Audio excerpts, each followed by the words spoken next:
Hello बच्चों, नमस्कार। कैसे हैं आप लोग? उम्मीद करते हैं आप सब लोग अच्छे होंगे, बेहतरीन होंगे और आप लोगों की पढ़ाई लिखाई भी बहुत बेहतरीन ढंग से चल रही होगी। स्वागत है आप सभी का कंपटीशन 98 कोचिंग सेंटर के ऑनलाइन क्लासेस में। और हम लोग कंटिन्यू करेंगे अपने एवरेज के अगले लेक्चर को।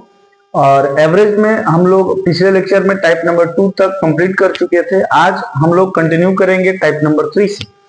आइए सर, स्टार्ट करते हैं टाइप नंबर 3 में। और टाइप नंबर 3 में आपका सबसे पहला क्वेश्चन जो है वो है क्वेश्चन नंबर 17। पिछले लेक्चर में हम लोग क्वेश्चन नंबर 16 तक कंप्लीट कर चुके थे और आज हम लोग स्टार्ट करेंगे क्वेश्चन नंबर 17 से। और क्वेश्चन नंबर 17 से हम लोग का स्टार्ट हो रहा है type number 3। Type number 3, type number 3। और मेरी बात को जरा ध्यान से एक बार सुन लीजिएगा। जितने भी क्वेश्चंस आपको कराए जाते हैं, चाहे पहले क्लास का हो, चाहे दूसरे क्लास का हो, तीसरे क्लास, चौथा क्लास, ऑनवर्ड आगे, ऐसे ही जितने भी क्लास आपके हो रहे हैं एवरेज के या कोई भी चैप्टर के, आप प्रत्येक क्लास में जितना भी क्वेश्चन आपको कराया जा रहा है उस क्वेश्चन को आप स्वयं से समझने के बाद स्वयं से अपनी समझदारी से 6 से 7 बार जरूर लगाएं। अगर आप ऐसा करेंगे तभी आपका कमांड बन पाएगा। एक बार समझने से और एक बार लगाने से आपका कमांड कभी नहीं बनेगा। ठीक है, तो इसको फॉलो करेंगे, जो बोला जा रहा है उसको करिएगा। ऐसा करेंगे सर तो आपका मैथ पर कमांड होगा, आपका उस चैप्टर पर कमांड होगा, आपका जो है उस टाइप्स, जो टाइप बताया जा रहा है उस टाइप पर कमांड होगा। ठीक है, तो ये आपको करना पड़ेगा सर। ये करेंगे तभी आप बेहतर कर पाएंगे मैथ में, नहीं तो फिर समस्या ही समस्या आपको नजर आएगा सर। आइए सर, आते हैं सवाल पर। ठीक है, क्वेश्चन नंबर 17 क्या कह रहा है कि सोमवार से बुधवार का औसत तापमान 31 डिग्री सेल्सियस है, जबकि मंगलवार से बृहस्पतिवार का औसत तापमान 28 डिग्री सेल्सियस है। बृहस्पतिवार का तापमान सोमवार के तापमान का 4/5 है, तो बृहस्पतिवार का तापमान बताओ। बहुत अच्छा क्वेश्चन है, आइए समझते हैं। इस तरीके का क्वेश्चंस जो है आपके एग्जाम में देखने को मिलते रहते हैं कभी कभी। और इस तरीके का क्वेश्चन कैसे लगाया जाता है इसको समझिए जरा ध्यान से।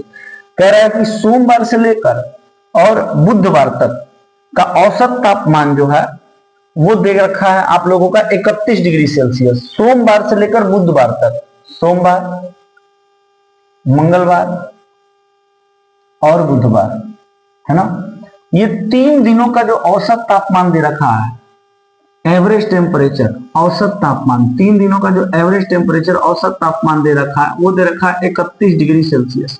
31 डिग्री सेल्सियस। ठीक है, फिर आगे पढ़ो क्या कह रहा है कि फिर मंगलवार से लेकर और बृहस्पतिवार तक का औसत तापमान 28 डिग्री सेल्सियस है। सोमवार से बुधवार तक का औसत तापमान 31 डिग्री सेल्सियस है और मंगलवार से बुधवार तक का औसत तापमान जो है वो 28 डिग्री सेल्सियस है। तो मंगलवार से लेकर बुधवार तक का, तो मंगल से बृहस्पतिवार तक का, तो मंगल के बाद बुध, बुध के बाद बृहस्पति, तो मंगल के नीचे मंगल लिखो और बुध के नीचे बुध, और एक एक्स्ट्रा में बृहस्पति आ रहा है ना, तो उसको बृहस्पति को लिख लेना है सोमवार के नीचे, बृहस्पति को लिख लेना है सोमवार के नीचे। और इन 3 दोनों का जो औसत तापमान है वो 28 degree Celsius, 28 degree Celsius, 28 degree Celsius. हमने क्या कहा सर, सोमवार से लेकर बुधवार तक का औसत तापमान 31 डिग्री सेल्सियस। 31 डिग्री सेल्सियस औसत तापमान का मतलब क्या हुआ सर, जैसे सोमवार को कुछ टेम्परेचर रहा होगा, मंगलवार को कुछ टेम्परेचर रहा होगा, बुधवार को कुछ टेम्परेचर रहा होगा। इन तीनों दिनों के टेम्परेचर को आपस में जोड़कर और उसके बाद प्रेक्षणों की संख्या मतलब 3 से भाग दिया गया, तो कितना है 31। ठीक है, फिर मंगलवार से बृहस्पतिवार तक का औसत तापमान, मंगलवार को कुछ टेम्परेचर रहा होगा, बुधवार को कुछ टेम्परेचर रहा होगा और बृहस्पतिवार को कुछ टेम्परेचर रहा होगा। इन तीनों दिनों के टेम्परेचर को आपस में जोड़कर और इस 3 से मतलब प्रेक्षणों की संख्या से 3 से भाग दिया गया, तो फिर आया कितना 28। यही है औसत तापमान का मतलब।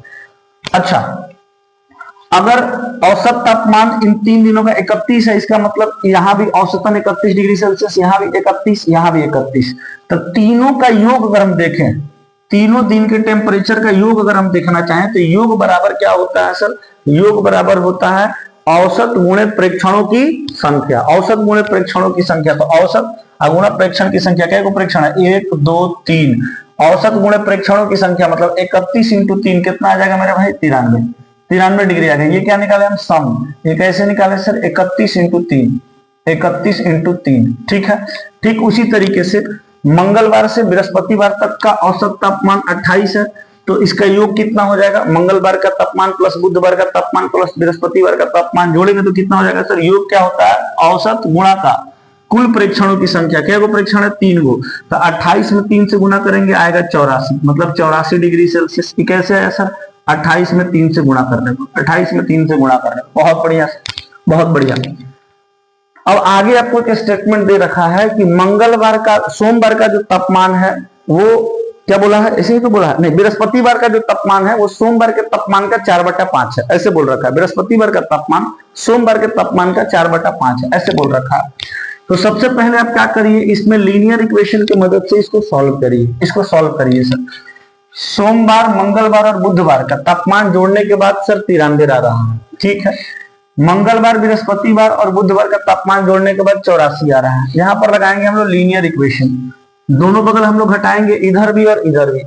तो प्लस का मंगलवार या माइनस का मंगलवार कट जाएगा, प्लस का बुधवार और माइनस का बुधवार कट जाएगा। यहाँ पर क्या बचा सर? आपको सोमवार और फिर माइनस का बृहस्पतिवार। फिर यहाँ पर सोल्व करिए, इधर क्या आ रहा? 93 में से 84 जाएगा, माइनस 84 है तो कितना आ गया सर? 9। 93 में से 84 जाएगा तो 9 बचेगा, 9। मतलब सोमवार के तापमान में से अगर बृहस्पतिवार के तापमान को घटाते हैं तो हमारे पास कितना आता है? 9 आता है। अब अगला स्टेटमेंट हम यूज करने जा रहे हैं।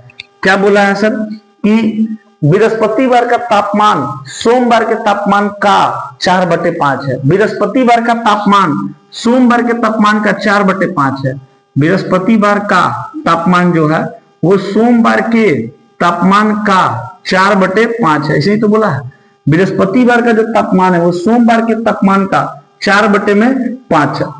तो जिसके आगे का लगा होता है, का, उसके साथ हर वाली संख्या जाती है। जैसे यहां पर सोमवार और बृहस्पतिवार का अगर हम रेशियो बनाते हैं तो बोला है ना कि बृहस्पतिवार का तापमान सोमवार के तापमान का 4/5 है। तो ये भिन्न के पहले जो का लगा है वो किसके साथ आया है? सोमवार के साथ आया है ना। तो सोमवार के लिए कौन सी संख्या जाएगी? हर वाली संख्या। जिसके आगे का लगा है, भिन्न के पहले जो का है वो का किस दिन के साथ आया? सोमवार के साथ। तो सोमवार के लिए कौन सी संख्या जाएगी? हर वाली संख्या। ये हमेशा ऐसे ही फॉलो करना है, ठीक है सर। तो यहाँ पर क्या आ गया? 5, सोमवार के साथ 5, और जो बच गया ऊपर वाला किसके साथ आएगा? बृहस्पतिवार के साथ। मतलब सोमवार का तापमान अनुपात में 5 है, तो बृहस्पतिवार का तापमान अनुपात में कितना हो गया सर? 4 हो गया, 4 हो गया। अच्छा, अगर सोमवार के तापमान में से बृहस्पतिवार के तापमान को घटाते हैं तो अनुपात में कितना आता है सर? 1। लेकिन बोला गया है कि सोमवार के तापमान में से बृहस्पतिवार के तापमान को घटाने पर आ कितना रहा है? 9। तो 1 नहीं है सर, ये 1 नहीं है, कितना है? 9 है। कितने गुणा पर? 9 गुणा पर। तो आपसे किसका तापमान पूछा है? बृहस्पतिवार का पूछा है कि सोमवार का पूछा है? क्वेश्चन में कहेंगे सर बृहस्पतिवार का तापमान पूछा है, तो बृहस्पतिवार का तापमान भी 4 ना होकर कितने गुणा पर हो जाएगा मेरे भाई? 9 गुणा पर। कितना डिग्री सेल्सियस? 36 degree Celsius. यानी बृहस्पतिवार का तापमान कितना डिग्री सेल्सियस है? 36 डिग्री सेल्सियस है। कोई दिक्कत है मेरे भाई तो बताएं। एक बार हम दोबारा रिकॉल करा देते हैं इस क्वेश्चन को। कह रहा है कि सोमवार से बुधवार का तापमान, औसत तापमान 31 डिग्री सेल्सियस। हमने लिखा सोमवार से लेकर बुधवार तक का औसत तापमान 31 डिग्री सेल्सियस। तो सोम से बुध तक का तापमान का अगर योग निकालेंगे तो 93 आएगा। 31 × 3। मंगलवार से बृहस्पतिवार तक का औसत तापमान 28 डिग्री सेल्सियस है।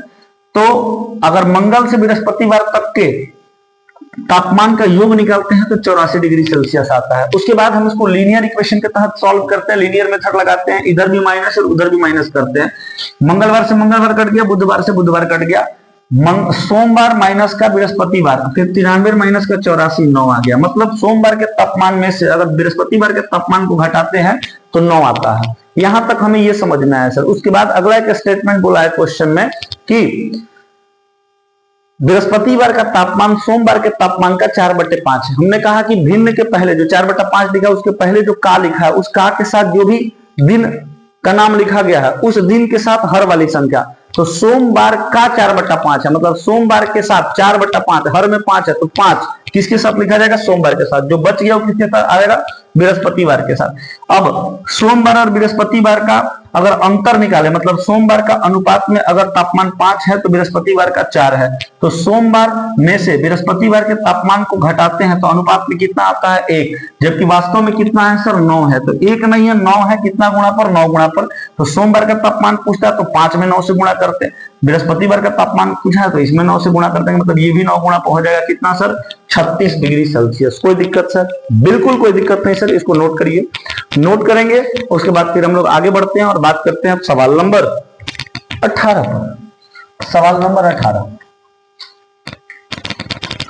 इस तरीके का सवाल आता है सर तो आप लोग बना सकते हैं और ऐसे ही बनाना है। आइए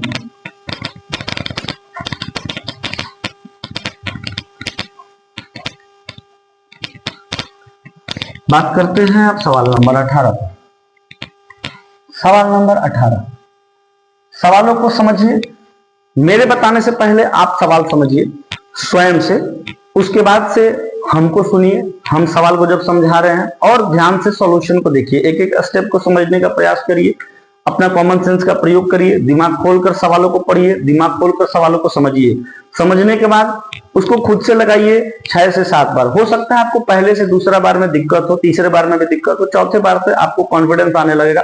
ऐसे ही जब 6-7 बार लगाएंगे तो आपका उस टाइप के सवाल पर और उस सवाल पर जिसको आप लगा रहे हैं उस पर आपका मजबूती से पकड़ बन जाएगा।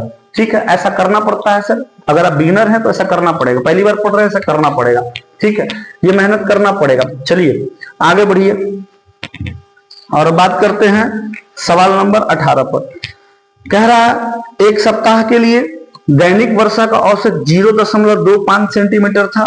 शनिवार के दिन कोई वर्षा नहीं हुई। रविवार, सोमवार, बुधवार एवं बृहस्पतिवार को, इसमें ना क्वेश्चन में एरर है। यहां पर जब क्वेश्चन लगाइएगा तो इंग्लिश वाला क्वेश्चन लगाइएगा। यहाँ पर क्वेश्चन लगाइएगा तो कौन सा क्वेश्चन लगेगा? इंग्लिश वाला क्वेश्चन लगेगा, क्योंकि हिंदी वाला क्वेश्चन क्या है, एरर है इसमें। ठीक है, तो क्वेश्चन क्या बोल रहा है कि the average of daily rain in a week is 0.2 centimeter. There was no rain on Saturday and it was recorded as 0.4 centimeter, 0.03 centimeter, 0.45 centimeter, 0.27 centimeter and 0.5 centimeter rain on Sunday, Monday, Tuesday, Wednesday and Thursday respectively. How much rain was recorded on Friday? अभी हम आपको समझाते हैं ये पूछा क्या है। देखिए एक सप्ताह में 7 दिन होते हैं, तो ये 7 दिन में हुए वर्षा का औसत निकाल रहा है। जैसे समझना मेरी बात को ध्यान से, एक सप्ताह में 7 दिन होते हैं, कौन कौन से दिन होंगे सर? मंडे होगा, ट्यूसडे होगा, वेडनेसडे होगा, थर्सडे होगा, फ्राइडे होगा, सैटरडे होगा और संडे होगा। यही 7 दिन होते हैं सर। तो मंडे को भी कुछ बारिश हुआ है, आपका ट्यूसडे को भी कुछ बारिश हुआ है, वेडनेसडे को भी कुछ बारिश हुआ है, थर्सडे को भी कुछ बारिश हुआ है, फ्राइडे को भी कुछ बारिश हुआ है, सैटरडे को बारिश नहीं हुआ है और संडे को भी बारिश हुआ है। तो क्वेश्चन में क्या किया है कि यहां पर जितने भी सेंटीमीटर बारिश हुआ, प्रत्येक दिन अलग अलग बारिश होता है। सोमवार को कोई कुछ मतलब x सेंटीमीटर होता है, तो मंगलवार को y सेंटीमीटर, तो बुधवार को z सेंटीमीटर। इस तरीके से अलग अलग दिन अलग अलग वर्षा मापा जाता है उसका। तो सोमवार को जितना भी बारिश हुआ, जितना भी सेंटीमीटर बारिश हुआ, मंगलवार को जितना भी सेंटीमीटर बारिश हुआ, बुधवार को जितना भी सेंटीमीटर बारिश हुआ, ऐसे ही ऑनवर्ड बृहस्पतिवार, शुक्रवार और रविवार को जितना भी सेंटीमीटर बारिश हुआ सबको ऐड किया गया, सबको ऐड किया गया। और जो ऐड करने के बाद आया उसमें भाग किससे दे दिया गया सर? 7 से। 7 से भाग देने के बाद जो मान आया है वो कितना आया है सर? इसमें दे रखा है 0.25। 0.25 मतलब 7 दिन के वर्षा का औसत दे दिया सर कितना? 0.25। तो हम लिखेंगे टोटल 7 दिन का जो बारिश का वर्षा का एवरेज दिया है वो कितना दिया है सर? 0.25 दिया है, 0.25। ठीक है, 7 दिन यही होगा। और 7 दिन में जितने भी जिस दिन जितना सेंटीमीटर बारिश हुआ सबको जोड़कर और भाग किससे देंगे? 7 से। जिसमें बोल के रखा है कि सैटरडे को बारिश ही नहीं हुआ है, मतलब सैटरडे को बारिश नहीं हुआ तो इस दिन 0 सेंटीमीटर बारिश रहा होगा। 0 सेंटीमीटर बारिश रहा होगा तो इसमें जोड़ा गया होगा 0 को, लेकिन प्रेक्षण में तो जोड़ा जाएगा ना। कुल प्रेक्षणों का योग बटे में कुल प्रेक्षणों की संख्या, तो प्रेक्षणों का योग में 0 भी जोड़ा होगा। ठीक है, अब प्रेक्षणों की संख्या में 7 से भाग दिया गया होगा। ठीक है, तो आया कितना? 0.25। तो इस सबको जोड़ने के बाद इसका योग कितना होगा ये बता सकते हैं? सम कितना होगा? सम तो सम कैसे निकालते हैं, योग कैसे निकालते हैं? औसत गुणे प्रेक्षणों की संख्या, फर्स्ट क्लास में बता चुके हैं। तो औसत गुणा प्रेक्षणों की संख्या 0.25 में जब आप 7 से गुणा करेंगे तो आएगा 1.75। 7 से गुणा किस में करना है सर? 0.25 में। देखो 25 7 पे 175 होता है, अब दशमलव के बाद 2 डिजिट है, तो आप दाएं ओर से दशमलव के बाद 2 डिजिट के बाद दशमलव लगा देंगे, कितना हो जाएगा? 1.75। ठीक है सर, तो ये हो गया। अब ये 1.75 जो आया है, ये पता है क्या है? ये सातों दिन के वर्षा का योग है। मतलब इस सातों दिन, सोमवार, मंगलवार, बुधवार, बृहस्पतिवार, शुक्रवार, शनिवार, रविवार, इस सातों दिन जितना जितना बारिश हुआ है प्रत्येक दिन, उस सबको जोड़ने के बाद कितना आ रहा है? 1.7, जिसमें मंडे भी शामिल है, ट्यूसडे भी शामिल है, वेडनेसडे भी शामिल है, थर्सडे भी शामिल है, फ्राइडे भी शामिल है, सैटरडे भी शामिल है और संडे भी शामिल है। अब आपको क्वेश्चन में आगे क्या दिया है? अब आपको क्वेश्चन में ये दिया है ना कि सोमवार को कितना बारिश हुआ था, वो क्वेश्चन में दे दिया है। मंगलवार को कितना बारिश हुआ है, वो भी क्वेश्चन में दिया है। बुधवार को कितना बारिश हुआ है, वो भी क्वेश्चन में दिया है। बृहस्पतिवार को कितना बारिश हुआ है, वो भी क्वेश्चन में दिया है। इसके बाद बोला गया कि सैटरडे को बारिश नहीं हुआ है, और संडे को कितना बारिश हुआ है, ये भी क्वेश्चन में दिया है। आपसे पूछा किसका है? फ्राइडे का। अब देखो बताइए तो जी, सोमवार को जो बारिश हुआ वो कितना दिया है सर? सोमवार को बारिश जो हुआ है कितना दिया है? सोमवार को जो बारिश हुआ है सर, वो दिया हुआ है 0.4 सेंटीमीटर। 0.4 सेंटीमीटर। जो मंगलवार को बारिश हुआ है वो कितना दिया है? 0.45 सेंटीमीटर। इसको यहाँ पर 0 लगा सकते हैं। फिर वेडनेसडे को जो बारिश हुआ है वो कितना हुआ है सर? 0.27 सेंटीमीटर। फिर थर्सडे को जो बारिश हुआ है वो कितना हुआ है सर? वो हुआ है 0.50 सेंटीमीटर। ठीक है, यही है ना। और इसमें और दिया है, एंड इट इज रिकॉर्डेड 0.40। अच्छा, एक छूट गया इसी में, सॉरी। इसमें देखो पहले किसका दिया हुआ है? पहले संडे का दिया है, फिर मंडे, फिर ट्यूसडे, फिर वेडनेसडे, फिर थर्सडे, ऐसे दिया है। संडे से स्टार्ट हुआ है, संडे से। ठीक है, संडे से स्टार्ट हुआ है, संडे से। पहले संडे का दिया है, संडे का दिया हुआ है 0.40। देखो उसमें बोला है ना कि 0.4, 0.03, 0.45, 0.27, 0.5 सेंटीमीटर रेन ऑन संडे। पहला आया संडे, फिर मंडे, फिर ट्यूसडे, फिर वेडनेसडे, फिर थर्सडे रिस्पेक्टिवली, माने क्रमशः। तो सबसे पहला जो है संडे के लिए है, और दूसरा यानी मंडे को कब हुआ? मंडे को कितना हुआ है सर? तो 0.03। और ट्यूसडे को कितना हुआ है सर? ट्यूसडे को हुआ है 0.45। ठीक है, वेडनेसडे को कितना हुआ है सर? वेडनेसडे को हुआ है 0.27। ठीक है, इसके बाद से आपका थर्सडे को कितना हुआ? थर्सडे को हुआ है 0.50। फ्राइडे का तो पूछा ही है, तो फ्राइडे को दिया थोड़ी है। फ्राइडे का पूछा है कि फ्राइडे को कितना हुआ। और उसके बाद बात करें अगर सैटरडे को, तो सैटरडे को बारिश ही नहीं हुआ है, तो 0.00 लिख दो। सैटरडे को बारिश ही नहीं हुआ है। ठीक है, देखो यहाँ पर सातों दिन में से प्रत्येक दिन जितना जितना बारिश हुआ उस सबको जोड़ने के बाद 1.7 है। यहाँ जब हम जोड़ेंगे तो 6 दिन का निकलेगा। इसमें से ना फ्राइडे गायब है। यहाँ पर सातों दिन का जोड़ के हमें पता चल गया 1.75। यहाँ पर 6 दिन का योग हमें मिलेगा। ये जोड़ेंगे सबको जोड़ेंगे तो आएगा 1.65। जोड़ने के बाद कितना आएगा सर? 1.65। जोड़ कर देखो 0 3 5 7 0 0, तो 5 और 3 8 7, 15 की 5 हर्षिन 1, तो 4 और 1 हर्षिनिया 5, 5 4 9, 9 2 11, 11 और 5 16, 16 की 6 हर्षिन 1, और इधर 0 है तो हर्षिनिया का क्या पर सट जाएगा, हो जाएगा कितना? 1.65। तो यहाँ पर किसका है sir? Sunday, Monday, Tuesday, Wednesday, Thursday और सैटरडे का है। और यहाँ किसका था? तो इस 6 दिन का जोड़े तो 1.65 आया। यहाँ सातों दिन का जोड़े तो 1.7 आया। इसमें क्या शामिल नहीं है सर? फ्राइडे। इसमें क्या शामिल है सर? फ्राइडे। तो आपका कॉमन सेंस काम करना चाहिए कि सातों दिन का जोड़ने पर 1.75 आ रहा है, 1.75। आप फ्राइडे को हटाकर बाकी 6 दिन का जोड़ने पर 1.65 आ रहा है। तो अगर 1.75 में से 1.65 को घटा दे तो जो निकलेगा वो कौन से दिन का बारिश होगा? फ्राइडे का होगा, नहीं होगा? फ्राइडे का होगा। निकाल दो, 0 7 में से 6 जाएगा 1, और ये कट गया। कितना आ गया सर? 0.1 सेंटीमीटर। यह जो सेंटीमीटर बारिश हुआ है किस दिन हुआ है? फ्राइडे को हुआ। ये हम लोगों का बिल्कुल सही जवाब हो जाएगा। मेरी बात समझ पाए? एकदम समझ पाए सर, कोई दिक्कत नहीं है। बहुत ही बेहतरीन ढंग से हम समझा रहे हैं, और आपको समझ में आना भी चाहिए। ठीक है, चलिए आगे बढ़ेंगे सर, आगे बढ़ेंगे और अब बात करते हैं सवाल नंबर 19 पर। सवाल नंबर 19 पर, सवाल नंबर 19 पर आ जाएंगे फटाफट। सवाल नंबर 19,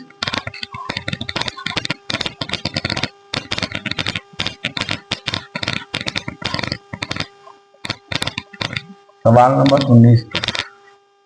आप क्वेश्चन जब तक नहीं समझेंगे तब तक सॉल्यूशन समझ में नहीं आएगा।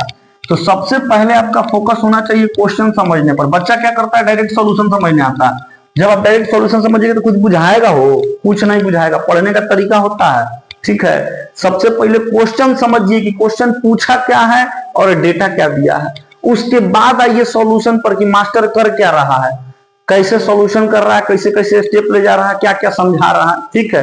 पहले क्वेश्चन, पूरा क्वेश्चन का समझ लीजिए, क्या डेटा दिया और क्या पूछ रहा है, ये पहले समझना जरूरी है। अब तब कहां आना है सॉल्यूशन पर। ऐसे डायरेक्ट सॉल्यूशन पर आएंगे घंटा ना जो कुछ बुझाएगा। चलिए अब आते हैं हम लोग सवाल नंबर कितना पर सर, सवाल नंबर 19 पर। सवाल नंबर 19, सवाल नंबर 19 क्या कह रहा है कि यदि ए सी का 1/6 है, बी ए का 2 गुना है और ए बी सी का औसत 30 है, तो ए और सी के बीच का अंतर ज्ञात करो। ए और सी के बीच का अंतर ज्ञात करो। बढ़िया है। देखो 3 गो संख्या है, एक ए है, दूसरा बी है और तीसरा सी है। अब पढ़ो क्वेश्चन को क्या कह रहा है। कह रहा है कि ए सी का 1/6 है। ए जो है ना ए, ये सी का 1/6 है। भिन्न के पहले जो का लिखा है वो किसके साथ लिखा है, सी के साथ ना। मतलब सी के लिए कौन सी संख्या जाएगी, हर वाली संख्या 6, अभी बताया थोड़ा देर पहले। और जो बच गया वो किसके लिए जाएगा, एक के लिए, ए के लिए। तो एक आ गया ए के लिए, ठीक है सर। अब बी के लिए देखो जानकारी दिया, आगे पढ़ो। कह रहा है कि आगे कह रहा है कि बी ए का 2 गुना है। जो बी है ना बी, ये ए का 2 गुना है। ए कितना है, 1 है, तो 1 का 2 गुना कितना हो जाएगा, 2 है ना। बी जो है वो ए का 2 गुना है, तो ए 1 है तो बी इसका 2 गुना यानी 2 हो जाएगा, ठीक है सर। मतलब अनुपात में अगर ए का मान 1 है, बी का मान 2 है तो सी का मान 6 है। अब आगे पढ़ो क्या कह रहा है। कह रहा है कि ए बी और सी का औसत 30 है। ए बी और सी का औसत जो है वो 30 है। ए बी और सी का औसत 30 है। ए बी और सी ये तीनों का जो एवरेज है सर, एवरेज वो कितना दिया है, 30। तो क्या आप योग बता सकते हैं, सम नहीं बता सकते हैं भाई। 3 गो संख्या का औसत अगर 30 है, 3 गो संख्या का औसत अगर 30 है, माने ए बी सी 3 व्यक्ति का औसत 30 है, माने यहाँ भी 30, यहाँ भी 30, यहाँ भी 30। तो क्या आप योग नहीं बता सकते हैं। योग बराबर क्या होता है, औसत गुणे प्रेक्षणों की संख्या। तो औसत 30 है और प्रेक्षण क्या है, 3 गो। 30 किया कितना हो जाएगा, 90। मतलब सम कितना हो गया सर, 90। ए के पास जितना भी रुपया है, बी के पास जितना भी रुपया है, सी के पास जितना रुपया है, तीनों को जोड़ने के बाद कितना आना चाहिए, 90 आना चाहिए। और तीनों को जोड़कर, तीनों के रुपया को जोड़कर और 3 से भाग दिया गया है तो 30 आया। इसी को हम लोग औसत बोलते हैं। अब आइए कह रहा है कि तब ए और सी का अंतर बताइए। देखिए तो तीनों के पास जितना भी रुपया है उसका योग 90 है।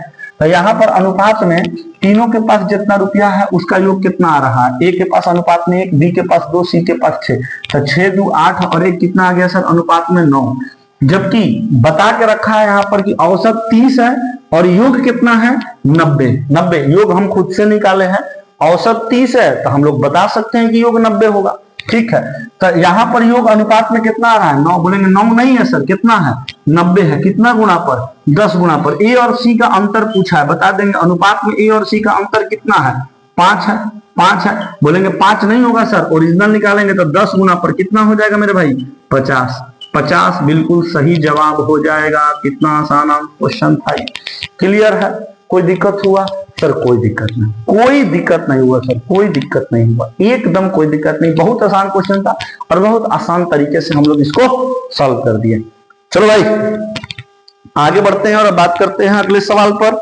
अगला सवाल है सवाल नंबर 20। सवाल नंबर 20 आ जाओ भैया। सवाल नंबर 20, सवाल नंबर 20, क्वेश्चन नंबर 20। फटाफट आएंगे क्वेश्चन नंबर 20 पर। देखो क्या कह रहा है। कह रहा है कि ये 20 और सी 3 संख्याओं का औसत सी से 2 अधिक है। ए और बी का औसत 48 है। यदि डी सी से 10 कम है तो सी और डी का औसत ज्ञात करिए। शानदार सवाल है सर, शानदार सवाल। आइए, कह रहा ए बी और सी तीन संख्याओं का औसत जो है वो सी से 2 अधिक है। बोल रहा है कि ए बी सी तीन गो संख्या है, इन तीनों संख्या का जो औसत है वो सी के मान से 2 ज्यादा है। सी का जितना भी वैल्यू है ना उससे 2 ज्यादा है। सबसे पहले तो हमें यही नहीं पता है कि सी का वैल्यू कितना है, तब माना कि सी का वैल्यू एक्स, माना let the value of c be x, माना कि c बराबर x, मतलब c के पास क्या रुपया है सर, x रुपया, क्योंकि बोल कर रखा है कि a b c तीनों का जो औसत है उस c के वैल्यू से 2 ज्यादा है। अभी हमको c का वैल्यू नहीं पता है, तो सबसे पहले हम c का वैल्यू मान लिए कि c का मान कितना है सर, x है। अब हम लोग a b और c का औसत बता सकते हैं। a b और c इन तीनों का जो एवरेज होगा, एवरेज वो c से 2 ज्यादा है, तो c का हम लोग क्या माने x, तो c से 2 ज्यादा माने x प्लस 2 होगा, x प्लस 2 होगा। अब इसका योग बता सकते हैं आप, योग बता सकते हैं। योग बराबर बार बार इस बात को हम बोल चुके हैं, योग बराबर होता है औसत गुणे प्रेक्षणों की संख्या। औसत कितना है, x प्लस 2, औसत है सर x प्लस 2 गुणा प्रेक्षणों की संख्या। क्या को प्रेक्षण है, 1 2 3, तो गुणा किसे करेंगे, 3 से। सॉल्व करो, गुणा करने आता है ना, हो एक बार 3 का गुणा x के साथ होगा, एक बार 3 का गुणा 2 के साथ होगा, तो हो गया 3x प्लस का 3 दूना का 6 लिख दो डायरेक्ट। इसमें क्या करना है, 3 दूना का 6 लिख दो। मतलब ABC का जो एवरेज है वो x प्लस 2, मतलब c के मान से 2 ज्यादा है, तो c का मान x माने है, तो x से 2 ज्यादा, तो x प्लस 2। तो इसका योग हम लोग निकाल देंगे। तीनों के पास जितना जितना है, इन तीनों को जोड़ने के बाद कितना आ गया, 3x प्लस 6। योग निकालने का तरीका क्या होता है, औसत गुणे प्रेक्षणों की संख्या। ठीक है, योग निकल गया। अब आगे पढ़ो क्या बोला है, आगे बोल रहा है कि ए और बी का औसत 48 है। बोला है कि ए और बी का औसत 48 है। ऐसा एगो बात इसमें बताया है कि ए और बी का जो औसत है, औसत एवरेज, ए और बी का जो औसत है वो कितना है, 48। तो आप बता सकते हैं कि ए और बी का सम कितना होगा, नहीं बता सकते हैं। बोलेंगे सर ए और बी का औसत, मतलब ए के पास जितना रुपया है, बी के पास जितना रुपया है, दोनों को जोड़कर अब प्रेक्षणों की संख्या, मतलब 2 व्यक्ति है तो 2 से भाग दे देंगे, तो कितना आ रहा है, 48। तो योग बताना है, योग, तो इसके पास जितना रुपया, इसके पास जितना रुपया, दोनों को जोड़ने पर कितना आएगा। योग पता करने के लिए क्या करते हैं, योग बराबर होता है औसत गुणे प्रेक्षणों की संख्या का औसत, गुणा प्रेक्षण क्या है, 2 है, तो 48 इंटू का 2 कितना हो जाएगा, 96 हो जाएगा सर। तो ए और बी को जोड़ने के बाद कितना आया सर, 96 आया। ए और बी का योग कितना है, 96 है। तीन संख्याओं का औसत, c से 2 ज्यादा, c का मान नहीं पता था तो बोले x, तो मैंने x से 2 ज्यादा, x plus 2। A B C के पास जितना जितना रुपया था सबका योग निकाल दिए, औसत गुणे प्रेक्षणों की संख्या 3x प्लस 6।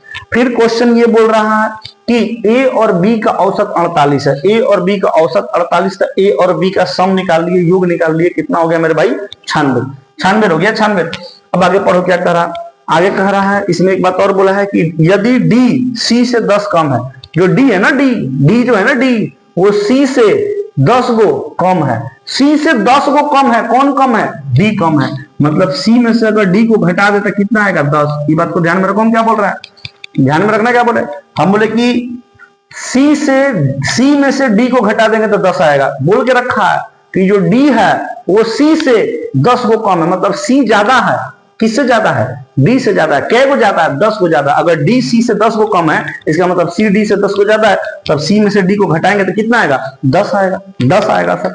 आगे पढ़ो, आगे पढ़ो मेरे भाई, आगे क्या कह रहा है, तो c और d का औसत ज्ञात करिए। तो आपसे बोला है c और d का एवरेज बताइए, एवरेज क्या को आएगा, c और d का एवरेज क्या आएगा, यही तो सवाल पूछा है। तो आइए इसको सोल्व करते हैं, आइए सर इसको सोल्व करते हैं। देखो a b और c तीनों को जोड़ा गया, a प्लस का b प्लस का c, तीनों को जोड़ने पर कितना आ रहा है, 3x प्लस का 6। मानते हैं इस बात को, बिल्कुल मानते हैं सर, अभी निकाले हैं तो मानना ही पड़ेगा। a b और c तीनों को जोड़ने पर कितना आ रहा है सर, 3x प्लस का 6 आ रहा, 3x प्लस का 6 आ रहा, ठीक है। जिसमें से a और b इन दोनों को जोड़ने पर कितना आ रहा है मेरे भाई, 96, 96 आ रहा है। a और b को जब जोड़े, योग निकाले तो कितना आया, 96 आया। तो इनके जगह पर हम लिख दिए 96। प्लस का c है, तो c को हम लोग कितना माने हैं, x माने हैं, तो c के जगह लिख देंगे x बराबर 3x प्लस का 6।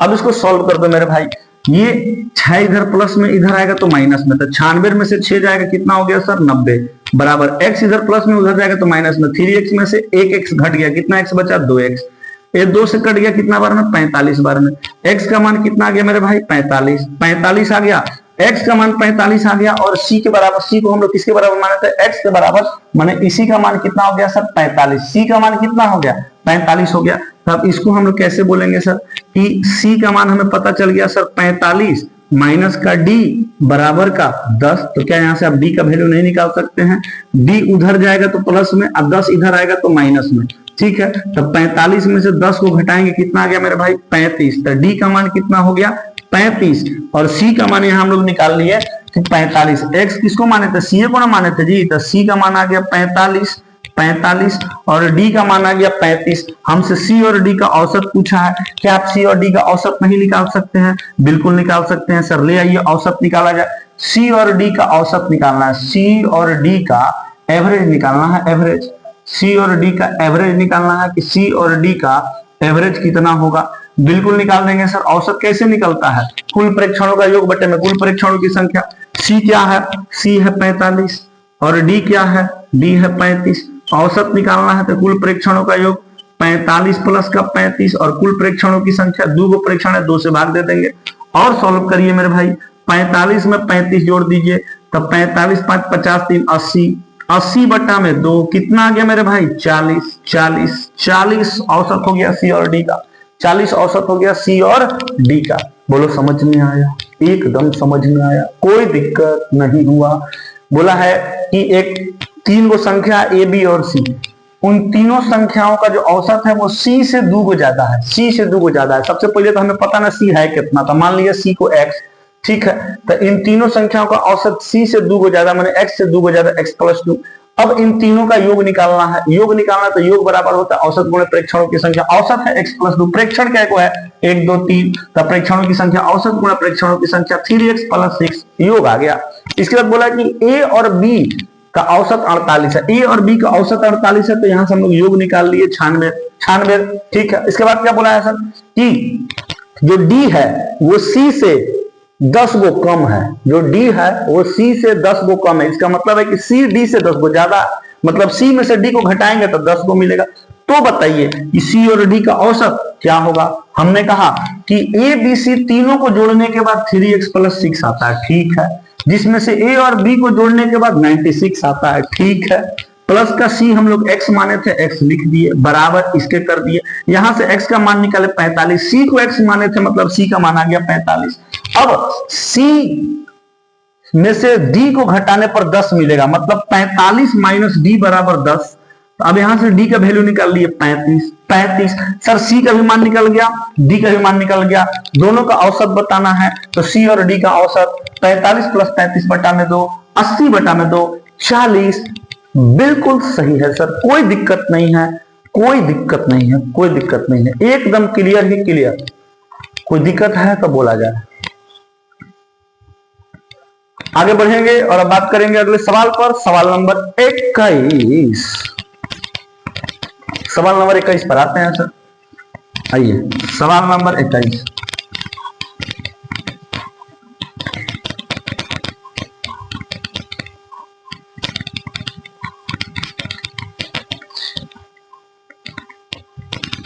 सवाल नंबर 21 आएंगे भैया आएंगे, सवाल नंबर 21 बनाएंगे। सवाल नंबर 21 पर फटाफट आ जाइए सब। क्या कह रहा है, कह रहा है कि 8 खिलाड़ियों का एक दल शूटिंग प्रतियोगिता में भाग लेता है, सर्वोत्तम खिलाड़ी को 85 अंक मिलते हैं, यदि उसने 92 अंक प्राप्त किए होते तो उस दल का औसत स्कोर 84 हो जाता। उस दल द्वारा प्राप्त किए गए अंक बताइए, ठीक है। समझो 8 गो खिलाड़ी है, टोटल खिलाड़ी क्या है सर 8 गो खिलाड़ी है, T8 मतलब टोटल खिलाड़ी 8 है। ये 8 खिलाड़ी कोई खेल में भाग ले रहे हैं और प्रत्येक खिलाड़ी को उनके प्रदर्शन के हिसाब से अंक मिल रहा है, किसी को कुछ अंक मिला, किसी को कुछ अंक मिला, किसी को कुछ अंक मिला। इन 8 खिलाड़ियों में से जो सबसे ज्यादा अंक मिला है, जिस व्यक्ति को सबसे ज्यादा अंक मिला है वो है 82 नंबर। 82 84 है, 82 है कि 84 85 है, सॉरी 85 है। इन आठों खिलाड़ियों ने एक खेल में भाग लिया। अब प्रत्येक खिलाड़ी को उनके परफॉर्मेंस के हिसाब से कुछ स्कोर मिला है, अंक मिला है। तो उन आठों में से जो सबसे ज्यादा अंक जो प्राप्त करने वाला खिलाड़ी है, उस खिलाड़ी को 85 अंक मिला। जिसने सबसे ज्यादा अंक प्राप्त किया है आठों में से, उसको 85 अंक मिला है। अब क्वेश्चन में कंडीशन रख रहा है, क्वेश्चन में कंडीशन ये रखा कि अगर उसमें सबसे ज्यादा अंक प्राप्त करने वाला, सबसे ज्यादा अंक प्राप्त करने वाला जो व्यक्ति है, जो खिलाड़ी है, अगर उसको 92 को अंक मिला रहता, अगर ये कंडीशन है, ये कंडीशन है, ये कंडीशन है। एक्चुअली में मिला कि कितना है, उसको 85 मिला है। कंडीशन रखा गया कि अगर उसको 92 को मिला होता, तब पूरे टीम का जो अंक का, पूरे टीम को जितना अंक मिला है, पूरा खिलाड़ी को जितना अंक मिला है, उसका औसत कितना हो जाता मेरे भाई? उसका औसत हो जाता 84। एवरेज कितना हो जाता? 84 हो जाता। एवरेज हो जाता 84। ये बात आप लोग समझ पाए? यस और नो, ये बात समझे कि नहीं समझे? नहीं समझे तो एक बार और समझिए। कह रहा है कि एक खेल हो रहा है जिसमें 8 खिलाड़ियों ने भाग लिया। अब 8 खिलाड़ियों में से प्रत्येक खिलाड़ी को उनके परफॉर्मेंस के हिसाब से कुछ कुछ अंक मिला है। अब इन 8 में से जो सबसे बेस्ट परफॉर्मेंस दिया है, उसको सबसे ज्यादा अंक मिलेगा। तो जो सबसे बेस्ट परफॉर्मेंस दिया है, उस व्यक्ति को 85 अंक मिल रहा है। मतलब सर्वोत्तम अंक कितना है? 85। ये ओरिजिनलिटी की बात है, वास्तविकता की बात है। लेकिन अब यहां पर जिसने क्वेश्चन को सेट किया, जिसने इस क्वेश्चन को एग्जाम में पूछा, तो एग्जामिनर कह रहा है कि ये बताओ कि अगर जो सर्वोत्तम अंक प्राप्त करने वाला व्यक्ति है, उसको 92 को अंक मिला रहता, अगर उसको 92 को अंक मिला रहता, तो पूरे टीम का, मतलब 8 खिलाड़ी है ना, 8 खिलाड़ियों का औसत स्कोर 84 होता। औसत स्कोर 84 होता। तो बताइए कि 8 खिलाड़ियों में से प्रत्येक खिलाड़ी को प्राप्त अंकों का योग क्या होगा? जितना भी खिलाड़ी को अंक मिला है, अलग अलग खिलाड़ी को, सारे खिलाड़ियों का अंक जोड़ दिया जाए तो योग कितना आएगा? योग कितना आएगा सर? क्वेश्चन समझे सर? बिल्कुल क्वेश्चन समझे। अब 8 खिलाड़ियों का औसत 84 होता। कब? जब सर्वोत्तम प्राप्त करने वाले व्यक्ति को 92 अंक मिला होता, तब तो यहां पर 8 खिलाड़ियों के प्राप्त अंकों का योग हम लोग यहां पर निकाल सकते हैं। औसत गुणे प्रेक्षणों की संख्या, 84 गुणे 8 करेंगे। 8 चौक 32 का 2 हासिल 3, 8 8 64 और 3 कितना हो जाएगा? 67, मतलब 672। 672 जितना 8 खिलाड़ियों के अंक को जोड़ दीजिए। 8 खिलाड़ी, पहला खिलाड़ी, दूसरा खिलाड़ी, तीसरा खिलाड़ी, चौथा खिलाड़ी, पांचवा, छठा, सातवां, आठवां, 8 के अंक को आपस में जोड़ देंगे तो कितना आ रहा है? 672। 672 तब होगा जो इसमें सबसे ज्यादा अंक प्राप्त किया है, उसको 92 अंक मिला रहता तब। लेकिन उसको 92 अंक थोड़े मिला है, उसको तो मिला 85 अंक। तो बोल रहा है कि बताइए कि टोटल 8 खिलाड़ियों का योग कितना है? 8 खिलाड़ियों के अंकों का स्कोर का योग कितना है? सही, 672 योग नहीं होगा। 672 तब होता जब सर्वोत्तम प्राप्त करने वाला खिलाड़ी को 92 अंक मिला रहा था। सर्वोत्तम प्राप्त करने वाला खिलाड़ी को कितना अंक मिला है? 85। तो यहाँ जो आप औसत निकाले हैं ना, वो 92 के हिसाब से निकाले कि सर्वोत्तम खिलाड़ियों का अंक कितना है सर? 92 है। तो उसके हिसाब से टोटल योग आ रहा है कितना? 672। लेकिन आया कितना है सर? उसको जो सर्वोत्तम लाया है वो उसको मिला है सर 85। तो यहां पर आप ज्यादा जोड़ दिए हैं क्वेश्चन के अकॉर्डिंग। कितना ज्यादा जोड़ दिए हैं सर? 7 को ज्यादा जोड़ दिए। 7 को ज्यादा जोड़ दिए है ना, तो इस 7 को इसमें से क्या कर दीजिए? घटा दीजिए। इस 7 को घटा देंगे तो कितना हो जाएगा सर? 665। इसका मतलब 8 खिलाड़ियों के अंकों का योग अगर निकालते हैं तो कितना आता है मेरे भाई? 665 आता है। ये समझने वाला क्वेश्चन था, समझने वाला क्वेश्चन था, समझने वाला, ठीक है, समझने वाला क्वेश्चन था ये, समझने वाला, और समझ में आया होगा। क्लियर है? पहले क्वेश्चन समझिए फिर सॉल्यूशन समझिए, एकदम समझ में आएगा। कोई दिक्कत आपको नहीं होगा मेरे भाई, नहीं होगा, एकदम नहीं होगा। समझने वाला क्वेश्चन था, ठीक है। चलिए आगे बढ़ेंगे और अब बात करेंगे अगले सवाल पर, सवाल नंबर 22। सवाल नंबर 22, सवाल नंबर 22, सवाल नंबर 22 पर आ जाइए महानुभाव, 22 पर आया जाए। चलिए सवाल नंबर 22 क्या कह रहा है? कह रहा है चलचित्र थिएटर में औसतन प्रतिदिन प्रत्येक थिएटर में 600 दर्शक आते हैं। यदि उनमें से 6 थिएटर बंद हो गए किंतु थिएटर में आने वालों की कुल उपस्थिति वही रहती है, तो शेष थिएटरों में से प्रत्येक थिएटर में दर्शकों की औसत दैनिक उपस्थिति क्या है? बेहतरीन। आइए, कह रहा है कि 15 चलचित्र थिएटरों में औसतन प्रतिदिन प्रत्येक थिएटर में 600 दर्शक आते हैं। टोटल 15 को थिएटर है, समझते चलो, टोटल 15 को थिएटर है और 15 थिएटर में से पहले थिएटर में कुछ व्यक्ति आता है, दूसरे थिएटर में कुछ व्यक्ति आता है, तीसरे थिएटर में कुछ व्यक्ति आता है, ऐसे ही ऑनवर्ड 15 थिएटर में कुछ व्यक्ति आते हैं। 15 थिएटर में आए हुए दर्शकों को आपस में जोड़ा गया। जितना भी पहले थिएटर में जितना दर्शक है, दूसरे में जितना है, तीसरे में जितना, ऑनवर्ड ऐसे 15 तक में जितना दर्शक है, सभी की संख्या को आपस में जोड़कर और भाग दे दिया गया किससे? 15 से। जब दिया गया भाग 15 से तो कितना आता है सर? 600। इसी को तो बोलते हैं एवरेज। कुल प्रेक्षणों का योग बटे में कुल प्रेक्षणों की संख्या, इसी को तो बोलते हैं एवरेज। तो क्या आप बता सकते हैं कि एक दिन में 15 थिएटर मिलाकर टोटल आदमी को आ रहा है उसको देखने के लिए? मतलब टोटल थिएटर में को आदमी आ रहा है? पूरा थिएटर मिलाकर 15 थिएटर मिलाकर टोटल को दर्शक आ रहा है? तो योग निकाल देंगे। योग औसत गुणे प्रेक्षणों की संख्या 600 गुणे 15, 15 छक्का 90 और 2 जीरो है तो 2 जीरो लगाए, मतलब 9000। एक दिन में 9000 आदमी आ रहा है 15 थिएटर मिलाकर।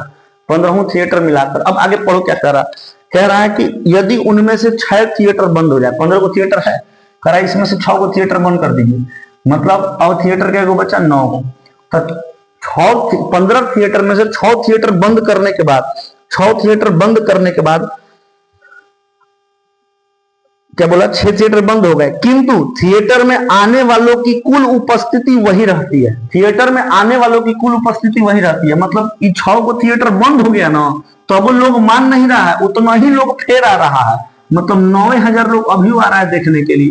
भले 6 को थिएटर बंद हो गया लेकिन आदमी नहीं बंद हो रहे हैं, आदमी उतना नहीं आ रहे हैं जितना पहले आते। जितना 15 थिएटर चलता था जब, तो आदमी टोटल जितना आते थे देखने के लिए अब भी उतना ही आ रहे हैं। ठीक है, तो बताइए कि अब औसतन, यही पूछा, तो बताइए अब औसतन दैनिक उपस्थिति क्या है? इस बार ये पूछा, ये वाला औसत पूछा, ये पूछा है आपसे। ये बात आपको समझ में आया? 15 को थिएटर था, है ना, 15 थिएटर में औसतन 600 लोग आते थे, औसतन 600 लोग आते थे, मतलब औसतन प्रत्येक थिएटर में 600 आते थे। तो सब थिएटर मिलाकर टोटल क्या दर्शक हुआ सर? 9000। अब कह रहा है कि 6 को थिएटर बंद हो गया, तो अभी भी थिएटर क्या चल रहा है? 9 को। कह रहा है कि 9 को थिएटर चल रहा है, तब वो आदमियां उतना ही आ रहा है जितना 15 को थिएटर चलता था तब आता था। तो 9000 ही 9000 ही दर्शक अभी भी आ रहा है। तो बताइए अब प्रतिदिन औसतन कै गो दर्शक बन रहा है, मतलब अब प्रत्येक थिएटर में कै गो आदमी औसतन जा रहा है। तो अब औसत निकालना है। औसत बराबर होता है कुल प्रेक्षणों का योग बटे में कुल प्रेक्षणों की संख्या। ऐसे ही तो निकालते हैं, कुल प्रेक्षणों का योग 9000 है, कुल प्रेक्षणों का योग बटे में कुल प्रेक्षणों की संख्या 9 है, तो 9 एक कट गया सर, कितना आ गया मेरे भाई? 1000 आंसर हो गया। आंसर क्लियर, एकदम क्लियर ही क्लियर, समझ में आना चाहिए। देखो कितना आसानी से हम लोग क्वेश्चन को लगा दे रहे हैं, कोई दिक्कत नहीं हो रहा है सर। मेन फोकस होना चाहिए समझने पर, दिमाग लगाओ, समझो। ठीक है, छापने उपने में कुछ नहीं रखा है, खाली सुनने में कुछ नहीं रखा है। पहले क्वेश्चन पर एकदम दिमाग गड़ाओ और दिमाग गड़ाने के बाद एक बार में नहीं समझ में आता है, 2 बार में समझो, 3 बार में समझो, 4 बार में समझो। तुम बिगिनर हो, तुम एक्सपर्ट नहीं हो, इस बात को ध्यान में रखना। तुम बिगिनर हो, ठीक है, तुमको मेहनत करना पड़ेगा। जरूरी नहीं है कि आपको एक बार में समझ में आए, आप कोशिश करो समझने का। 1 बार में नहीं आया, 2 बार में नहीं आया, 3 बार में नहीं आया, अरे आएगा, तीसरा से चौथा बार में जरूर आएगा। लेकिन कब आएगा? जब आप कोशिश करेंगे तब आएगा, बिना कोशिश किए तो नहीं आएगा। पहले क्वेश्चन समझो, क्वेश्चन समझने के बाद सॉल्यूशन समझो। सॉल्यूशन है ना, क्वेश्चन एक बार हम भी समझाते हैं, बिना क्वेश्चन समझाए तो हम सॉल्यूशन करते नहीं है। लेकिन हमारे समझाने से पहले खुद क्वेश्चन समझने की कैपेसिटी अपने अंदर बढ़ाओ, अपने अंदर कैपेसिटी बढ़ाओ क्वेश्चन को समझने की। तुम जितना भी खुद से समझ पा रहे हो उसको समझो, उसके बाद से हम जब समझाते हैं तो उसको सुनो, फिर आगे जाओ, फिर अगला क्वेश्चन फिर समझने का प्रयास करो खुद से, फिर जब हम समझाते हैं तब समझो, उसके बाद सॉल्यूशन भी देखो, सॉल्यूशन देखो, उसके बाद एक एक स्टेप समझो कि सर क्या कर रहे हैं, कैसे सोच रहे हैं, किस तरीके से लॉजिक लगा रहे हैं क्वेश्चन को सॉल्व करने में, कैसे कैसे सोच रहे हैं सर क्वेश्चन को सॉल्व करने में, क्या क्या दिमाग लगा रहे हैं। वही चीज आपको अपने अंदर डेवलप करना है, वही चीज आपको अपने अंदर डेवलप करना है। ठीक है, समझ रहे हैं, आपको करना पड़ेगा, ये करना पड़ेगा सर, एकदम करना है। आगे बढ़ेंगे और बात करेंगे सवाल नंबर 23 पर। सवाल नंबर 23, सवाल नंबर 23, सवाल नंबर 23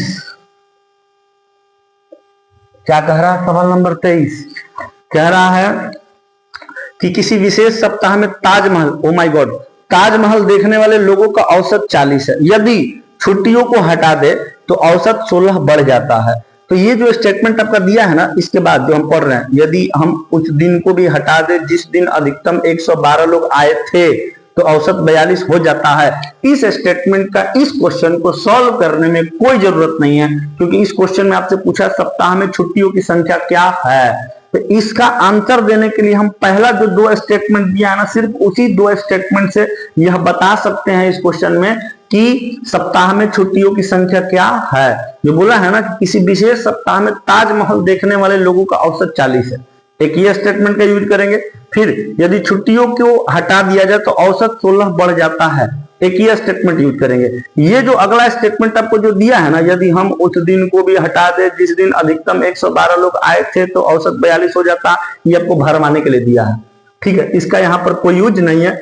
शुरुआत का दो स्टेटमेंट यूज करके हम इस क्वेश्चन का आंसर बता सकते हैं कि सप्ताह में छुट्टियों की संख्या क्या है। आइए पहले क्वेश्चन समझते हैं। कह रहा है किसी विशेष सप्ताह में ताजमहल को देखने वाले लोगों का औसत 40 है। अब सुनना मेरी बात को ध्यान से, किसी विशेष सप्ताह में कितने दिन होता है मेरे भाई? 7 दिन, 7 दिन होता है। तो टोटल 7 दिन में ताजमहल देखने आने वाले लोगों की संख्याओं का औसत कितना है? 40 है, 40 है। ठीक है, कह रहा है कि यदि छुट्टियों की संख्या को हटा दे, जैसे 7 दिन है ना एक सप्ताह में, तो जरूरी नहीं कि 7 दिन खुला ही रहेगा गेट, किसी किसी दिन गेट बंद रहता है। ठीक है, किसी किसी दिन गेट बंद रहता है। तो कह रहा है कि यदि छुट्टियों की संख्या को जो जिस दिन छुट्टी होता है उस दिन को हटा दे तो औसत में 16 की वृद्धि हो जाती है। तो हमें पता नहीं कि छुट्टी कै दिन है, छुट्टी कै दिन है, हमें तो पता नहीं। तो पहले हम मान लेते हैं, माना कि छुट्टियों की संख्या x, माना कि छुट्टियों की संख्या x,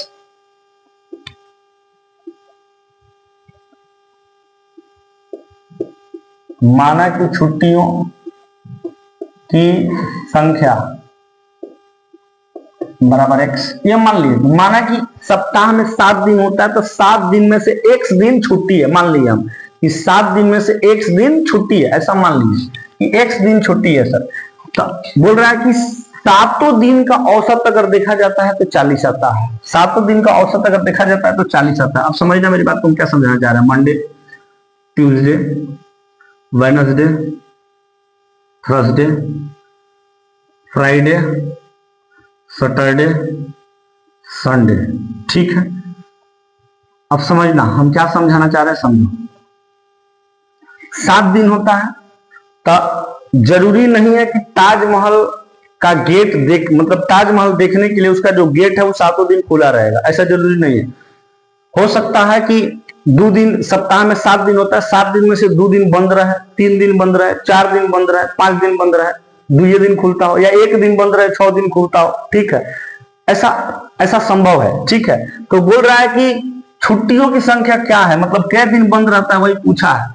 और ये बात बोल के रखा है कि 7 दिन का एवरेज निकाला जा रहा है, तो औसतन 40 आदमी प्रत्येक दिन दर्शक आ रहा है, मतलब औसतन 40 आदमी ताजमहल देखने आ रहा है प्रत्येक दिन। ठीक है, तो हम मान लेते हैं कि सोमवार को कुछ लोग देखने आया, मंगलवार को कुछ लोग देखने आया, बुधवार को कुछ लोग देखने आया, और ये मान लिया कि बृहस्पतिवार को छुट्टी है। ठीक है, एक भी लोग देखने नहीं आया। शुक्रवार को भी छुट्टी है, एक भी आदमी देखने नहीं आया। ठीक है, शनिवार को कुछ लोग देखने आया, रविवार को कुछ लोग देखने आया, ऐसा हम मान लेते हैं। ठीक है, तो हुआ क्या है कि सोमवार को जितना लोग देखने आया, मंगलवार को जितना लोग देखने आया, बुधवार को जितना लोग देखने आया, और गुरुवार को छुट्टी है, मतलब एक भी लोग देखने नहीं आएगा तो 0। शुक्रवार को छुट्टी है तो एक भी लोग देखने नहीं आएगा तो 0। फिर शनिवार को कुछ लोग देखने आया, फिर रविवार को कुछ लोग देखने आया, तो इन सभी के संख्या को आपस में जोड़ा गया। योग कुल परीक्षणों का योग बटे में कुल परीक्षणों की संख्या, क्या कोई परीक्षण है सर 7 को, तो इसमें भाग दे दिया गया 7 से। तो ऐसा करने पर कितना आया 40। यही बात यहाँ लिखा हुआ है कि 7 दिन में टोटल जितने भी लोग आए हैं वो औसतन निकाला जाए कि सोमवार, मंगलवार, बुधवार, बृहस्पतिवार ऐसे रविवार तक का औसतन निकाला जाए तो प्रत्येक दिन औसतन कितना कितना व्यक्ति आ रहा है 40 व्यक्ति आ रहा है। मतलब प्रत्येक दिन आए हुए व्यक्तियों का योग अब बटा में एक सप्ताह में 7 दिन होते हैं तो 7 से भाग देंगे तो 40। ठीक है सर। तो यहां से हम ये बता सकते हैं ना सर कि उस पूरे सप्ताह में कितना आदमी आया है, टोटल मिलाकर उस पूरे सप्ताह में टोटल कितना आदमी आया है। तो अगर एक दिन 40 बन रहा है तो 7 दिन कितना हो जाएगा सर, योग निकाल सकते हैं। औसत गुणे प्रेक्षणों की संख्या कितनी हो जाएगी 40 × 7 7 चौक 28 यानी 280। 280 आदमी आ रहा है सर एक सप्ताह में, 280 आदमी आया, एक सप्ताह में 280 आदमी आया। अब आगे क्या कर रहा है कि छुट्टियों की संख्या को अगर हटा दे, छुट्टियों की संख्या को अगर हटा दे, लेकिन यहां पर तो हम ऐसे माने न हुए हैं कि 2 दिन छुट्टी है, हमें क्या पता है कि कितना दिन छुट्टी है, हम यहाँ ऊपर माने हैं कि माना कि छुट्टियों की संख्या x, माना कि छुट्टियों की संख्या x, तो हम मान लेते हैं कि इसमें से x दिन छुट्टी घटा दे, टोटल 7 दिन है ना, तो टोटल 7 दिन में से x दिन घटा दिए, x दिन घटा दिए। ऐसा करने पर क्वेश्चन बोल रहा है कि औसत में 16 की वृद्धि हो जाती है, औसत में 16 की वृद्धि हो जाती है। तो 40 में 16 की वृद्धि करेंगे कितना आ जाएगा 56। मतलब अब औसत कितना हो गया सर 56 हो गया, 56। तो क्या आप बता सकते हैं कि अब योग कितना है, योग कितना है सर, तो औसत गुणे परीक्षणों की संख्या 7 माइनस का x और गुणा का कितना करेंगे मेरे भाई 56, 56 इसको जोड़ दो, 56 × 7 करेंगे, 7 × 6 42 कर दो, हारसिन 4, 7 × 5 35 और 4 39, 392। अब फिर 56 × का x माइनस x है तो कितना क्या लिखेंगे सर माइनस का 56x, माइनस का 56x। अब यहां पर ना कॉमन सेंस लगाना है, कॉमन सेंस देखो क्या लगाना है। अभी आप यहां पर जो योग निकाले थे कैसे निकाले थे सर, इसको जोड़े, इसको जोड़े, इसको जोड़े, इसको जोड़े, इसको जोड़े, इसको जोड़े, इसको जोड़े, ये ना जोड़े, इस सातों को जोड़ दिए। तो सातों को जोड़ने के बाद, सातों को जोड़ने के बाद मान के चलो सातों को जोड़े और सातों को जोड़ने के बाद मान के चलो 280 आया, 280 आया। ठीक है। तो इसमें आप यहाँ पर कुछ डेटा था, यहाँ सोमवार को कुछ लोग आए थे, इसको प्लस इसको प्लस इसको प्लस 0 प्लस ये वाला प्लस ये वाला जोड़े तब 280 आया। हम कहते हैं कि अगर आप ये 2 दिन नहीं जोड़े रहते, ये 2 दिन नहीं जोड़े रहते तब कितना आता। अगर ये 2 दिन बृहस्पतिवार वाला शुक्रवार वाला नहीं जोड़े रहते, मतलब 2 जीरो हुआ आप नहीं जोड़े रहते तब कितना आता, तो आप कहेंगे अभी 280 आएगा, अभी 280 आएगा, क्योंकि इन सबको जोड़ने पर 280 आया। तो ये 2 जीरो है तो जीरो से थोड़े कुछ बढ़ा होगा या घटा होगा, ये दोनों दिन हटा दे तब भी इसको और इसको जोड़ने पर 280 ना आएगा। समझ रहे मेरी बात को। ठीक उसी चीज को यहाँ कंपेयर करिए, इस 7 दिन का जोड़ा था 280, उसमें से x दिन घटा दिया था, ये x क्या है छुट्टियों की संख्या, मतलब उस दिन कोई नहीं आया होगा, 0 लोग आया होगा, तो उसको हटा देने के बाद अब कितना लोग आ रहा है, तो अब 392 माइनस 56x लोग आ रहा है, 56x लोग आ रहा है। तो ये किसके बराबर होगा सर, इसी के ना बराबर होगा, 280 के ना बराबर होगा, क्योंकि यहाँ पर 7 दिन में जितना व्यक्ति आ रहा है तो 7 दिन में वो दिन भी शामिल है जो छुट्टी वाला है, तो उसको भी यहाँ पर ऐड कर लिया होगा, तो उस दिन कोई नहीं आ रहा होगा तो इसमें 0 ऐड हुआ होगा, 0 ऐड हुआ होगा। फिर उसी प्रकार से वो छुट्टी वाला हटा दिया गया, मतलब 0 जो है 0 जिस दिन कोई नहीं आया तो उसको हटा दिया गया, तब योग कितना आ रहा है, कितना लोग आया 392 माइनस 56x। तो ये दोनों आपस में क्या होगा सर बराबर होगा। मेरी बात समझ पाए, यहाँ से आप इस चीज को कोरिलेट करिएगा, बिल्कुल आप समझ पाए हैं, समझ रहे हैं ना। आइए अब ये दोनों बराबर हो जाएगा, 392 माइनस का 56x बराबर हो जाएगा किसके सर 280 के। ये इतना कॉमन सेंस लगाना है मेरे भाई, ये वाला कॉमन सेंस लगाना है जो अभी हम समझाए कि ये दोनों आपस में बराबर कैसे हुआ, ये दोनों आपस में बराबर कैसे हुआ, ये वाला डेटा और ये वाला डेटा आपस में बराबर कैसे हुआ, ये आपको कॉमन सेंस लगाना है। यहां से हम चीज समझाए थे आपको, यहां से हम चीज आपको समझाएं। ठीक है, ये बात आपको समझ में आया होगा। अगर नहीं समझ पाए तो फिर बैठ जाइए और दोबारा देखिए, ठीक है, आएगा समझ में, और थोड़ा सा दिमाग पर जोर दीजिए मेरे भाई, आएगा समझ में। ठीक है, अब इसको सॉल्व करिए, सॉल्व करेंगे सर, ये 280 इधर आएगा, 56x उधर जाएगा, 280 इधर आएगा तो माइनस में हो जाएगा, 392 उधर प्लस में, इधर आएगा तो माइनस में 280 बराबर माइनस का 56x उधर जाएगा तो प्लस का 56x हो गया। और सॉल्व करिए, 392 में से 280 घटाओ कितना आएगा 112 बराबर कितना आ गया सर 56x ये 56 से कट जाएगा 2 बार में, 56 दूना 112। x का मान कितना आ गया मेरे भाई 2 आ गया, x का मान 2 आ गया, x का मान 2 आ गया। और क्या था, माना कि छुट्टियों की संख्या x, और इसका मतलब x का मान 2 आया है, मतलब छुट्टी की संख्या कितनी है मेरे भाई 2 है। छुट्टी की संख्या 2 है, और यही आपसे पूछा है कि छुट्टियों की संख्या क्या है, क्वेश्चन पढ़ो, यही बोला है कि छुट्टियों की संख्या क्या है, तो आंसर क्या हो जाएगा, आंसर हो जाएगा 2। क्लियर है मेरे भाई, बिल्कुल क्लियर है। अब आगे बढ़ेंगे और बात करेंगे सवाल नंबर 24 पर। सवाल नंबर 24 पर बात करेंगे, सवाल नंबर 24 पर बात करेंगे। आते हैं और बात करते हैं सवाल नंबर 24 पर। सवाल नंबर 24 आपकी व्हाइट बोर्ड पर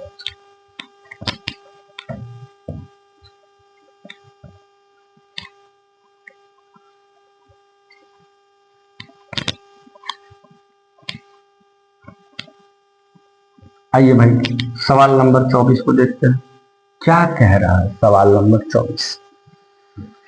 कह रहा है कि कुछ कृषि श्रमिकों की औसत मासिक आय S रुपया है और अन्य श्रमिकों की औसत मासिक आय T रुपया है। कृषि श्रमिकों की संख्या अन्य श्रमिकों की संख्या का 11 गुना है, तब सभी श्रमिकों की औसत मासिक आय कितने रुपए होगी। शानदार सवाल है, शानदार तरीके से बना देंगे। आइए, कह रहा है कि कुछ कृषि है, कृषि श्रमिक है, कृषि श्रमिक नहीं पता कितना कृषि श्रमिक है, बाद में बताया है, ठीक है। कुछ कृषि श्रमिक है, कृषि श्रमिक श्रमिक और कृषि श्रमिकों की जो औसत आय है एक महीना का, एक महीना का जो आय है यानी औसत आय है वो दे रखा है सर S रुपया। कितना दे रखा है S रुपया। और अन्य श्रमिक है, कुछ अन्य श्रमिक भी है, अन्य श्रमिकों का जो औसत है, अन्य श्रमिक का जो औसत है वो दे रखा है सर कितना रुपया T रुपया, वो दे रखा है T रुपया।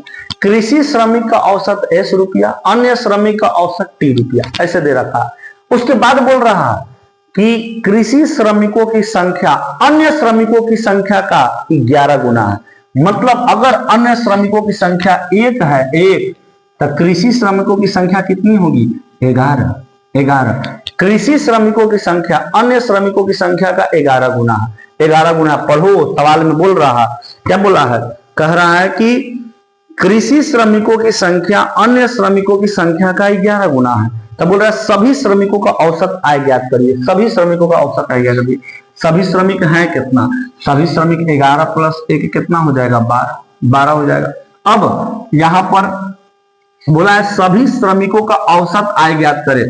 टोटल श्रमिक क्या हो गया, कृषि श्रमिक प्लस अन्य श्रमिक क्या हो गया, तब 12 को हो गया। तो इसी का आपको औसत आय निकालना है। औसत आय कितना होगा, औसत आय कैसे निकलेगा, योग बटा में सभी श्रमिकों की संख्या, मतलब कुल परीक्षणों का योग है ना।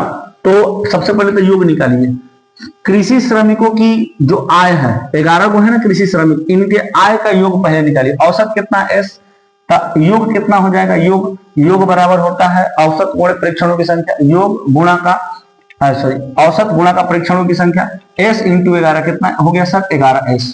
फिर उसी तरीके से यहां भी सम निकालिए। अन्य श्रमिकों का औसत T है और एगो परीक्षण है, मतलब एगो अन्य श्रमिक है, तो T गुणा का कितना हो जाएगा 1, तो TA हो जाएगा T, ठीक है। तो सबका मिलाकर योग कितना हो रहा है सर 11 प्लस 11S प्लस का T, 11S प्लस का T। इतना समझ में आया सर, बिल्कुल समझ में आया, कोई दिक्कत नहीं होना चाहिए। बोला है कृषि श्रमिकों की औसत आय S है, अन्य श्रमिकों की औसत आय T है। बोला है कि कृषि श्रमिकों की संख्या अन्य श्रमिकों की संख्या का 11 गुना, अगर अन्य श्रमिक 1 है तो कृषि श्रमिक इसका 11 गुना मतलब 11 है। तो कृषि श्रमिकों का टोटल जितना कृषि श्रमिक है उनका आय का योग हो जाएगा कितना 11S। अन्य श्रमिक जितना है उनका आय का योग कितना हो जाएगा T। तो कुल श्रमिकों का औसत पूछा, कुल श्रमिक कितने हो गए 11 और 1 12, कुल श्रमिक होगा, ये टोटल श्रमिक होगा कुल श्रमिक। और कुल श्रमिकों का आय का योग कितना हो जाएगा sir 11S plus T, 11S plus T हो जाएगा। अब औसत बोला है तो औसत कैसे निकालते हैं, कुल परीक्षणों का योग बटे में कुल परीक्षणों की संख्या। तो योग यहाँ योग और बटे में क्या को संख्या हो गया सर, टोटल संख्या 12, तो भाग किसे दे देंगे 12 से, और यही हमारा औसत हो गया। जिस ऑप्शन में होगा उसको हम लोग राइट आंसर बोलेंगे। सर किस ऑप्शन में, 11S प्लस T बटा में 12, ऑप्शन नंबर C है। Option number C. बोलो भाई समझ में आया, कोई दिक्कत हुआ? एकदम नहीं, एकदम नहीं दिक्कत हुआ। बोलो क्लियर है ना। अब आपको क्या करना है सर, सभी सवाल को बेहतरीन ढंग से समझना, फिर उसका सॉल्यूशन समझना, एक एक स्टेप, उस पर 2-3 बार प्रैक्टिस करेंगे शुरुआत में तो आपको दिक्कत होगा, लेकिन जैसे ही तीसरे बार जो प्रैक्टिस की उससे आगे बढ़ेंगे आपका कॉन्फिडेंस लेवल धीरे धीरे बढ़ेगा। ठीक है, और जब भी सवाल लगाइए तो देख देख कर नहीं लगाइए, पहले समझ लीजिए और उसके बाद सवाल लगाइए, उसके बाद सवाल लगाइए। और सवालों को कितनी बार लगाना है सर? 6 से 7 बार। एक सवाल 6 से 7 बार लगाना है, लगाना ही है, दूसरा कोई रास्ता नहीं है, लगाना ही है, लापरवाही नहीं चलेगा। ठीक है, एक सवाल 6 से 7 बार लगाइए यदि आप कमांड बनाना चाहते हैं तो, है ना। अदरवाइज फिर आप इधर उधर करते रह जाइएगा, कुछ नहीं हो पाएगा, कुछ नहीं हो पाएगा। स्थिर हो जाओ और निरंतर पढ़ाई करो और जितना बोला जाता है उतना फॉलो करते रहो। एक ना एक दिन आपका चमकेगा भाग, एकदम चमकेगा, और मैथ भी आपका एक ना एक दिन बहुत जल्दी तगड़ा हो जाएगा। ठीक है, जैसे जैसे बोल रहे हैं वैसे वैसे करेंगे तो ठीक है भाई। यहां से आपका टाइप नंबर 3 समाप्त होता है। ये आपका क्वेश्चन नंबर 24 था। टाइप नंबर 3 आपका समाप्त हो जाता है, और टाइप नंबर 3 समाप्त हो गया तो इसके अगले क्लास में हम लोग कंटिन्यू करेंगे टाइप नंबर 4 से। मिलते हैं नेक्स्ट क्लास में। Thank you so much.